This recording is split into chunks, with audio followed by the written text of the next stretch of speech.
कुछ जो मिसकॉन्सेप्शंस हैं आज हम वो दूर करेंगे, ठीक है, हम डायरेक्ट इससे पे नहीं आ रहे। तो अक्सर ये एक मिसकॉन्सेप्शन होता है कि हम थीसिस इन आउटलाइन दें या नहीं दें। सबसे पहले मैं आपको ये बताऊं कि थीसिस इज एन स्टांस जो आप मौकिफ लेते हो अपने एसे के टॉपिक के बारे में, ठीक है। ये वो सेंट्रल पिलर होता है जिस पे पूरा एसे का स्ट्रक्चर खड़ा होता है।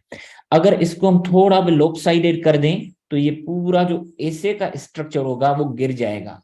अगर आपको थीसिस स्टेटमेंट नहीं बनानी आती, it means you won't be able to pass the English essay. अगर कोई कहे कि नहीं नहीं थीसिस की कोई बात नहीं, थीसिस उससे पूछो है क्या चीज। थीसिस तो एक स्टांस होता है।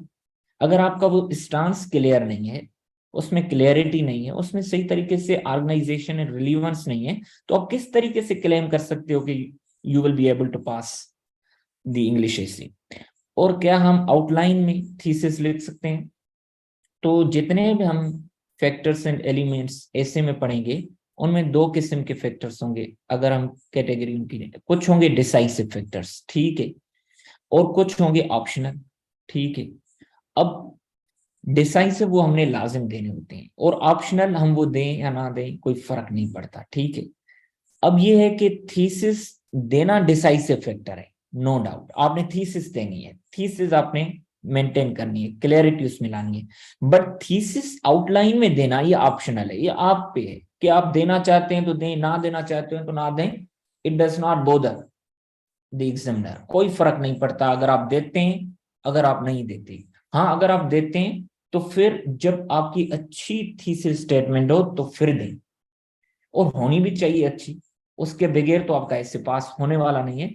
तो thesis banana is decisive element, और आउटलाइन में लिखना ये ऑप्शनल है, ठीक है। अगर आप लिखना चाहें तो लिखें, ना लिखना चाहें तो ना लिखें, कोई फर्क नहीं पड़ता।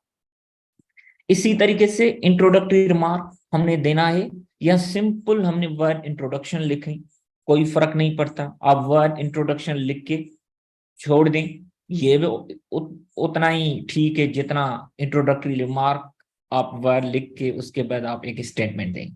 ऐसा नहीं कि आप वर्ड लिखें इंट्रोडक्टरी रिमार्क उसके बाद आप कोलन देके कुछ ना लिखें, नहीं, फिर गलत है।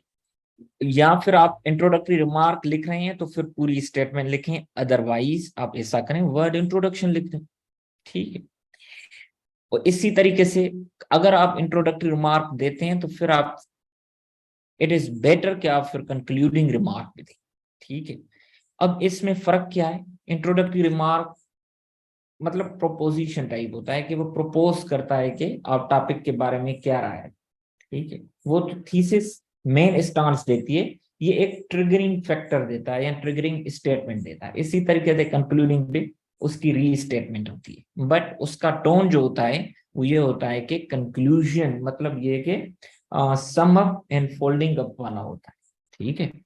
अगर इसको आप थोड़ा रीड करें तो आपको मिलेगा कि current forecast call for international flows to start growing again as the pandemic comes over under control। अगर आप कंक्लूडिंग रिमार्क को पढ़ेंगे तो इसमें आपको sum up and folding up वाला एलिमेंट मिलेगा। No doubt globalization will prove to be a tide that rises all boats if some pragmatic measures are promulgated and implemented। if some मतलब ये आपको propose कर रहा है some solutions, ठीक है। तो कंक्लूडिंग रिमार्क इस तरीके से होता है।